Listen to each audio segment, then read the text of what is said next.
Block एक block 5 block 5 block एक block 5 block 5 block एक ब्लॉक 5 ब्लॉक। एनसी सरकार एनसी सरकार एनसी सरकार। बिस्मिल्लाहिर्रहमानिर्रहीम। सर, मैं साबका सरपंच मोहम्मद असलम ऊपर कुनिया। सर, सबसे पहले हम मीडिया हजरात का शुक्रगुजार हैं और मीडिया हजरात इस रोड में चल के हमारे पास पहुंचे हैं। हमारे को तो इस रोड में चलते टाइम ये नहीं पता है कि हम ऊपर घर पहुंचेंगे या नहीं पहुंचेंगे, क्योंकि आपने कंडीशन खुद देख लिया, आपने वीडियो बना ली है। सबसे पहले सर तो मैं शुरू करता हूँ इस रोड के से कि रोड ये पंचायत ने निकलाई। पंचायत ने इसमें जो हल्ला गुल्ला करके, जब कोई सरकार नहीं थी तो इसमें ब्लैक टॉपिंग हुई, दंगा हुआ, नाली हुई, जो भी हुआ थोड़ा बहुत वो आपके सामने है। जिस दिन से हमारी सरकारें बनी हुई हैं, हमारी सरकार सबसे पहले मैं अपनी एनसी की बात करूंगा। एनसी सरकार एमएलए साहब यहाँ इसी एरिया में आए, वार्ड नंबर 4 में। इसमें आए तो उन्होंने एक वादा किया कि मैं अगर बन गया तो सबसे पहले इस रोड में नाली और ब्लैक टॉपिंग इसमें करूंगा। तो सर वो ब्लैक टॉपिंग आपके सामने है, वो सारा सामान आपके सामने है। हम यहाँ से एमएलए साहब के पास गए, एमएलए साहब ने जीत के शुक्रिया पब्लिक का अदा करना तो बहुत दूर की बात है। एमएलए साहब ने हाथ भी नहीं हिलाया ऊपर कुनिया की तरफ कि मैं जनाब आपका शुक्रगुजार हूँ, आपने मुझे वोट दिए। उसके बाद हम एमएलए साहब के घर गए। एमएलए साहब के घर जाते हैं तो एमएलए साहब एक बात पीठ से सुनते हैं, दूसरी बात दाएं से सुनते हैं, तीसरी बात बाएं से सुनते हैं। या तो जात पात का सिस्टम है, हमने वोट एनसी को दिया हुआ, अगर एनसी को वोट दिया हो तो एनसी काम क्यों नहीं करती है, फिर एनसी बात क्यों नहीं सुनती है। उसके बाद सर जब एमएलए साहब के पास गए तो एमएलए साहब ने हमारी कोई बात नहीं सुनी है, बोला कल आना परसों आना। परसों के तो उसके बाद ना तो फोन उठाया ना तो उन्होंने कोई हमारी बात सुनी। अब बात यहाँ तक रह गई सर कि इस रोड में इस टाइम आपने देखा भी है, इंसान को चलना तो बहुत मुश्किल है, यहाँ जानवर भी नहीं चल सकते। इतनी मुश्किल कंडीशन है, इतना खराब स्थिति है जिसका कोई हिसाब नहीं है। बाकी काम तो छोड़ो, एक सरपंच के इल्जाम लगाया जाता है कि सरपंच ने जनाब को काम नहीं किए, सरपंच ने पैसे खाए। जनाब मैं कहता हूँ कि ऊपर कुनिया की इंक्वायरी की जाए, एक एक बसे का हिसाब भी देंगे, एक एक बसे का जवाब भी देंगे। लेकिन अगर 2 साल एमएलए साहब को हुए तो एमएलए साहब ने क्यों नहीं अपना हिसाब दिया। कुनिया में कौन सा काम शुरू हुआ है या किसी गाँव में कौन सा काम शुरू हुआ है। मैं दूसरे गाँव को नहीं बोलूंगा, क्या पता दूसरे गाँव में हुआ हो, मैं जो चीज जानता हूँ उससे बोलूंगा। मेरे गाँव का बताया जाए कि हमारे गाँव में कौन सा काम हुआ है और कौन सा काम प्रायोरिटी में है और कौन सा काम होने वाला है, कौन सा हो गया है। बिल्कुल नहीं ना सर। पब्लिक बेलचे लेके आई हुई है, बेलचे और गिनती है, खुद मिट्टी डाल रहे हैं। सर हमारी मिट्टी से क्या फायदा होगा, क्या नुकसान होगा, वो आप बेहतर जानते हैं। कितना हम बना सकते हैं। अभी हमने एक ही हाल सोचा है कि रुपया 50-50 10 लाख क्लोज करके हम फंडिंग क्लोज करेंगे और इसमें हम नाली निकाल सकते हैं, ब्लैक टॉपिंग तो नहीं कर सकते। सर ये बात यहाँ खत्म होगी। तो एक इंक्वायरी कर रही है, हमने सोचा बहुत अच्छा होगा, इंक्वायरी होगी तो इसमें हमारे को एक मतलब लोगों को सहूलियत मिलेगी। तो सर सहूलियत क्या मिली, एनसी सरकार ने काम बंद कर दिया। एनसी सरकार जहां पर लेकर आना था वहां लेकर नहीं आई। जिस गांव में पानी चल रहा है उस गांव में उन्होंने इंक्वायरी करवाई। सर जहां जिस गांव से या जिस जगह से कमीशन मिली है, हमारे मिनिस्टर साहब ने वहां पर इंक्वायरी कराई गई है। जिस गांव में जिस जगह में कमीशन नहीं थी वहां पर कोई इंक्वायरी नहीं कराई, हमारे कोई कमीशन नहीं हुआ, कोई हमारे यहाँ से आया नहीं, कोई पार्टी नहीं आई, कमीशन करती। ये बिल्कुल ये सर जायज पॉइंट है। कमीशन थी और कमीशन वाले गाँव में गए, हमारे गाँव में कोई नहीं आई। पहले का ये थोड़ा फायदा था कि पाइपें मिल रही थी पब्लिक को, चलो कोई ना कोई अपने आप जुड़ते थे, अपने आप पाइपें आ रही थी। अब वो काम ही सब ठप कर दिया हुआ है, बिल्कुल वो काम बंद है। उसके बाद सर मैं आपको थोड़ी सी मतलब एक बार ले जा रहा हूँ। डेरिये कलां टड़ा टू डेरिये, ये road sir Kalan Tada to डेरिये है सर। इसकी कंडीशन आपने देख ली, इसकी कंडीशन बिल्कुल नील है। उसके बाद सर सेकंड रोड गोरसी चिथा कथा टू पीएस दबाल, सर पंचायत ने खुदाई की हुई है, पंचायत में खुदाई की हुई है, आज तक उसका कोई कार्रवाई नहीं। वो लोगों की जमीनें रोड रही है, वो जा रहा है, वो सब कुछ रुकने वाला है नहीं है, वो रोड इसी तरह पड़ी हुई है। उसको रोड का कोई हल होने वाला भी नहीं और है भी नहीं। तीसरी बात सर, तीसरी रोड हमारी गोरसी नाटू पंचगड़ी है, रोड हमारी आधी नहीं। उसके बाद किसी सरकार ने उसमें गौर नहीं किया, पंचायत खींच के ले गई, पंचायत ने लेके जोड़ दी लास्ट पंचगड़ी तक। अब उसमें सर पंचायत लुक तो नहीं डाल सकती, दंगा तो नहीं लगा सकती, उसमें नाली तो नहीं लगा सकती पंचायत। अगर पंचायत के पास पैसा कितना था, वार्ड वाइज 2 लाख 1.5 लाख 3 लाख, इससे ज्यादा पैसा नहीं है। वो भी जिस दिन से पंचायत का पावर खत्म है, कोई काम नहीं है, कुछ भी काम नहीं। जितने काम रखे जाते हैं वो या तो कागजों में पास हो जाते हैं या तो वो वहां चले जाते हैं। अभी ये पब्लिक आपके सामने खड़ी है, हमारे 2 साल में पीछे जितने भी प्लान बने कोई काम नहीं हुआ, कोई सामने पैसा नहीं है। लाइटें आती हैं तो लाइटें आकर वहां लग जाती हैं, वही लोग ग्राम सभा में बैठते हैं, वही लोग जाके एमएलए साहब को बोलते हैं या डी साहब को बोलते हैं जनाब इनको रोक दो, वो एक फोन कॉल से वो सब रुक जाते हैं। अभी कल परसों प्लान बनाने वाला बेस्ट वोटर का आपने बोला हम नहीं बनाएंगे, हम नहीं बनाएंगे। पहले वाला जो है वो पैसा वो बताया जाए, वो पैसा कहाँ पर है, पहले वाला काम कहाँ पर है। इसलिए सर मेरी जनाबों से ये मेहरबानी एक गुजारिश है, मीडिया की वसाले से ही हमारा कोई अगर काम होगा तो होगा। बाकी हमारे रोड गांव में कोई रोड नहीं है, कोई हमारे गांव में फैसिलिटी नहीं है। डिस्पेंसरी का हाल देखा जाए, पानी का हाल देखा जाए, रोड का हाल देखा जाए। एक रोड का टेंडर लगा इक्वल दोनों का निकल गया, चौधरी मकसूद साहब का और ठेकेदार नबा साहब का। सर उसमें पब्लिक की क्या कसूर है कि उस टेंडर को बंद करके उस पर स्टे लगा दिया गया। एक ही रोड आई और उसको पे स्टे करके बैठ के, और हमारी पब्लिक इतनी भोली भाली है, इतनी भोली पब्लिक है, जिस तरह को नारा लगाता है पब्लिक उस तरफ हो जाती है। वो भी ठप कर दिया, पंचायत घर भी ठप कर दिया, रोड की कंडीशन आपने देख ली, पानी की कंडीशन आपने देखी, स्कूलों की कंडीशन देख ली, स्कूलों की कंडीशन देख ली, नेटवर्क का हाल जो होता है नेटवर्क का। सर आज बहुत बड़ी बड़ी बातें करते हैं, जब सरकार नहीं थी तो उस टाइम अपने जो पंचायत थी, पंचायत में अच्छे काम किए सर, पंचायत में अच्छे काम हुए। लेकिन जिस दिन से पंचायत खत्म कोई काम नहीं है गांव में, बिल्कुल रोने पे। और गांव में लोग यहाँ से निकलने के लिए तैयार हो गए रखे, जब जहाँ रोड नहीं है, पानी नहीं है सर, वहां सेवा कैसे होगा, वहां सेवा का कोई मतलब ही नहीं है। इसलिए मेरी मेहरबानी सर एक रिक्वेस्ट आप तक है कि ये खबर हमारी गवर्नर साहब से, ये हमारी प्रधानमंत्री साहब से, चीफ मिनिस्टर अब्दुल्ला साहब से, उमर अब्दुल्ला साहब से भेजाई जाए कि उमर अब्दुल्ला साहब सिलेंडर भी मिल गए, आपका सब कुछ मिल गया, आपने जो कुछ मिला दिया वो हमारे को मिल गया। वोट आपको पब्लिक ने दिया तो आप बने। आप ये मत बोलो, आपका एमएलए ये मत बोले कि जनाब ये तो नान गुजर है, ये तो गुजर है, ये बात मत सोचो। हम एक हैं तो हमारे को एक ही रहने दो, हम अपने आप को दफन कर रहे तो हमारे को दफन कर रहे दो।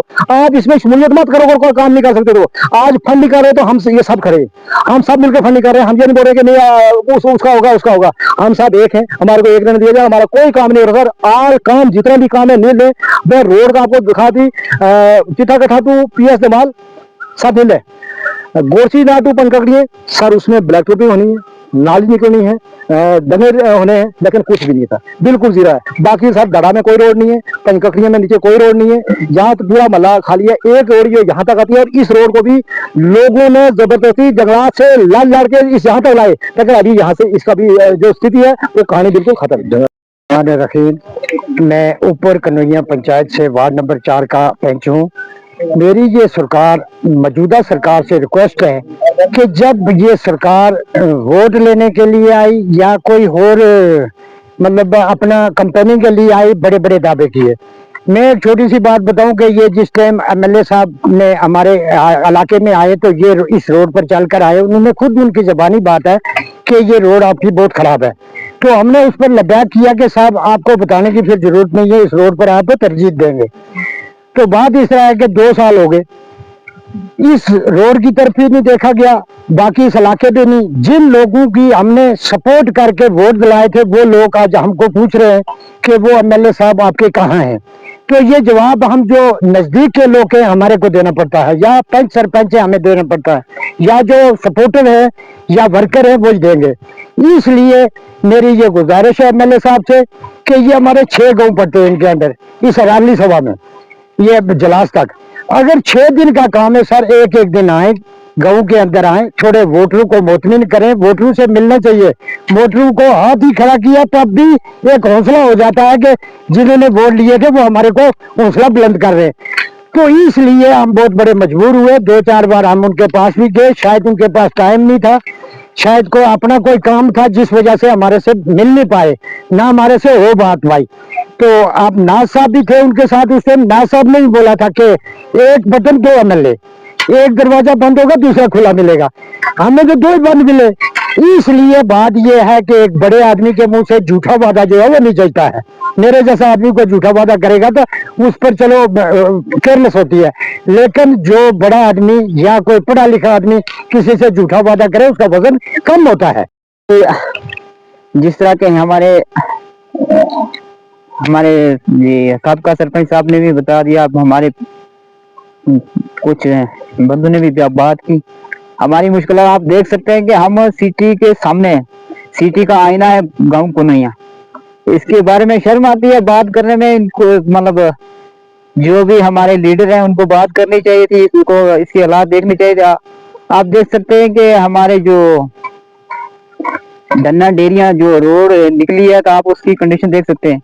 मैं एक हैंडीकैप बंदा हूँ, आप देख सकते हैं कि मुझे गवर्नमेंट ने गाड़ी दी थी, चलो इसकी सहूलियत हो जाएगी, इसका चलना फिरना आसान हो जाएगा, मगर रोड की कंडीशन आप देख सकते हैं क्या है। इसको उठाने के काबिल होता है फिर मुझे गाड़ी ना देते, ये उठाने के काबिल हो जाता है इस रोड पे इंसान। आप देख सकते हैं कितने बंदे धक्का लगा के मुझे चढ़ रहे थे इस रोड पे। हमारा रोड का आना जाना ऐसे ही चलता है।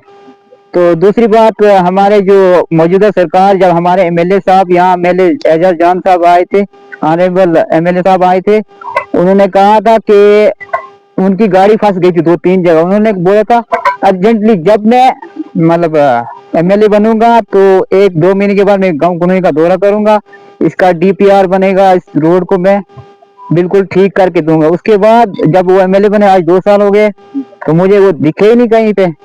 जब भी हम उनके दरवाजे पे जाते तो हमें इग्नोर कर देते, पता नहीं किस वजह से। सेम होनी चाहिए ये, बिल्कुल सेम एमएलए साहब के लिए। हम उनके दरवाजे पे हमें इग्नोर कर देते हैं, पता नहीं किस बात की नाराजगी है।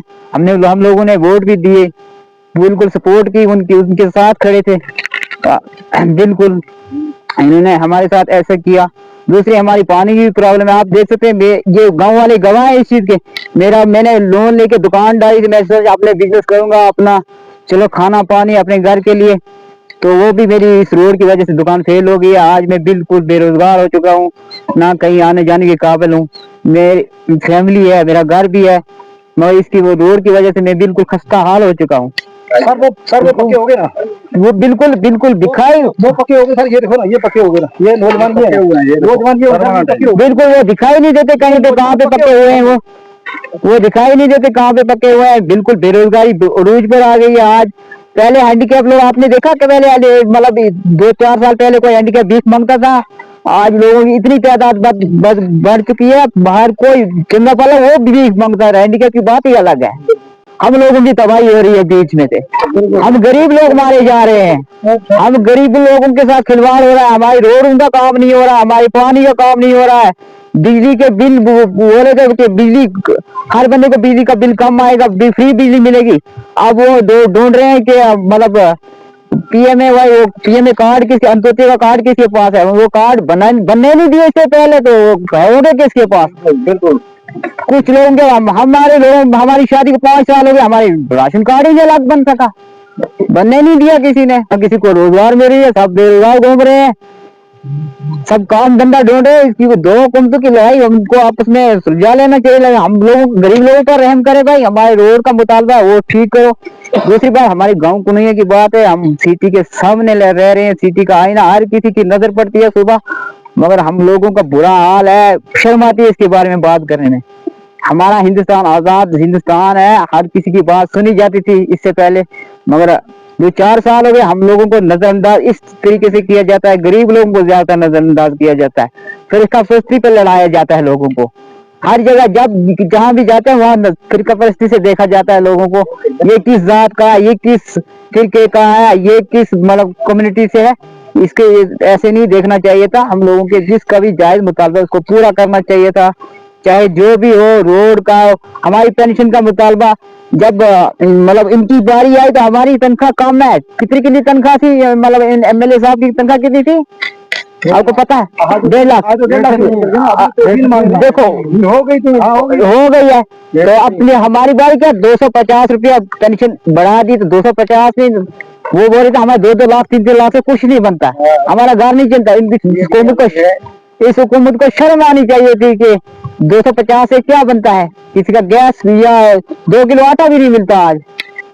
इसलिए हमारे मतलब मुतालबे को जायज करार दी जाए, चाहे रोड ठीक कर दी जाए, हमारे पानी का मुतालबा ठीक किया जाए।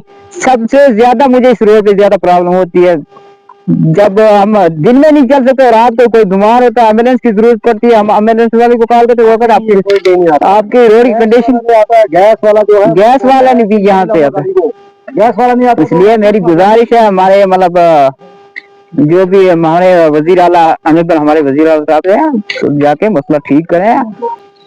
हमारे इधर नेटवर्क का भी किस किस चीज का इशू उठाए हम पुणे के लोग। नेटवर्क का भी बहुत बड़ा इशू है ना। अगर किसी को कॉल करनी पड़ती है तो रात के 12 बजे बंदे बाहर निकल के फिर किसी को कॉल करता है, इमरजेंसी अर्जेंटली कॉल करनी पड़ी। अंदर भी बिल्कुल नेटवर्क नहीं आता, सामने किसी ऊंची जगह पे आना पड़ता, फिर कॉल करनी पड़ती है किसी को।